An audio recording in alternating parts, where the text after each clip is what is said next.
Aconteceu que, estando Apolo em Corinto, Paulo, tendo passado pelas regiões mais altas, chegou a Éfeso e, achando ali alguns discípulos, perguntou-lhes: Recebestes, porventura, o Espírito Santo quando crestes? Ao que lhe responderam: Pelo contrário, nem mesmo ouvimos que existe o Espírito Santo.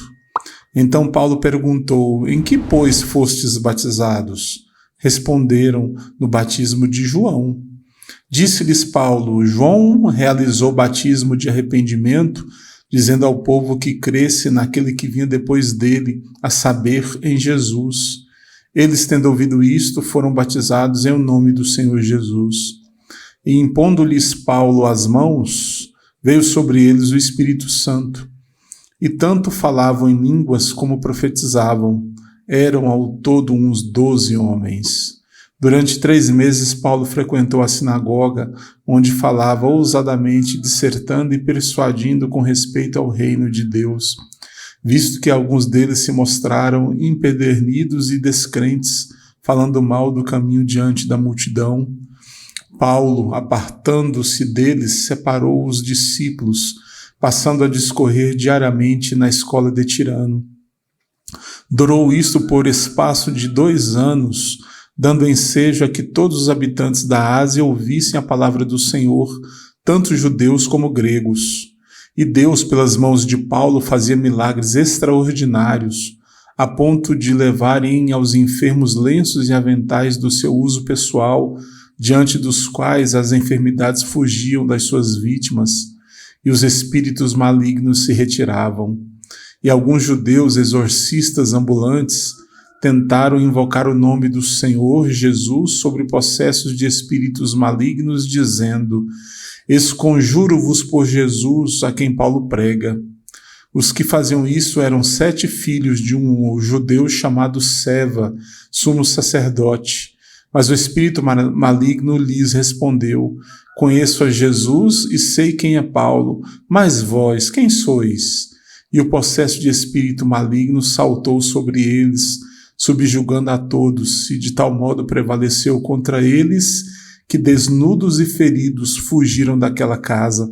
Chegou este fato ao conhecimento de todos, assim judeus como gregos habitantes de Éfeso. Veio temor sobre todos eles, e o nome do Senhor Jesus era engrandecido.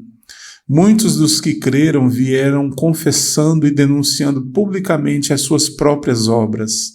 Também muitos dos que haviam praticado artes mágicas, reunindo seus livros, os queimaram diante de todos. Calculados os seus preços, achou-se que montavam a 50.000 denários. Assim a palavra do Senhor crescia e prevalecia poderosamente. Cumpridas estas coisas, Paulo resolveu no seu espírito ir a Jerusalém, passando pela Macedônia e Acaia, considerando, depois de haver estado ali, importa-me ver também Roma. Tendo enviado à Macedônia 2 daqueles que lhe ministravam, Timóteo e Erasto, permaneceu algum tempo na Ásia. Por esse tempo houve grande alvoroço acerca do caminho, pois um ourives chamado Demétrio, que fazia de prata nichos de Diana e que dava muito lucro aos artífices, convocando-os juntamente com outros da mesma profissão, disse-lhes: Senhores, sabeis que deste ofício vem a nossa prosperidade, e estáis vendo e ouvindo que não só em Éfeso, mas em quase toda a Ásia este Paulo tem persuadido e desencaminhado muita gente, afirmando não serem deuses os que são feitos por mãos humanas. Não somente ao perigo de a nossa profissão cair em descrédito, como também o de o próprio templo da grande deusa Diana ser estimado em nada, e ser mesmo destruída a majestade daquela que toda a Ásia e o mundo adoram. Ouvindo isto, encheram-se de furor e clamavam: Grande é a Diana dos Efésios. Foi a cidade tomada de confusão e todos, a uma, arremeteram para o teatro. arrebatando os macedônios Gaio e Aristarco, companheiros de Paulo. Querendo este apresentar-se ao povo, não lhe permitiram os discípulos. Também as iarcas, que eram amigos de Paulo, mandaram rogar-lhe que não se arriscasse indo ao teatro. Uns, pois, gritavam de uma forma, outros de outra, porque a assembleia caíra em confusão, e na sua maior parte nem sabiam por que motivo estavam reunidos. Então tiraram Alexandre dentre a multidão, impelindo os judeus para a frente. Este, acenando com a mão, queria falar ao povo. Quando, porém, reconheceram que ele era judeu, todos a uma gritaram por espaço de quase 2 horas: grande é a Diana dos Efésios.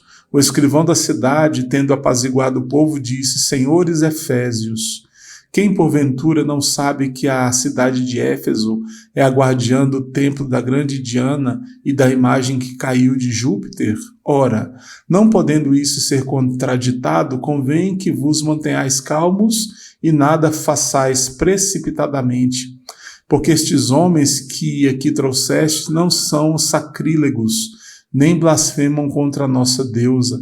Portanto, se Demétrio e os artífices que o acompanham têm alguma queixa contra alguém, há audiências e procônsules que se acusem uns aos outros. Mas se alguma outra coisa pleiteais, será decidida em assembleia regular, porque também corremos perigo de que por hoje sejamos acusados de sedição, não havendo motivo algum que possamos alegar para justificar este ajuntamento. E havendo dito isso, dissolveu a assembleia. Amém.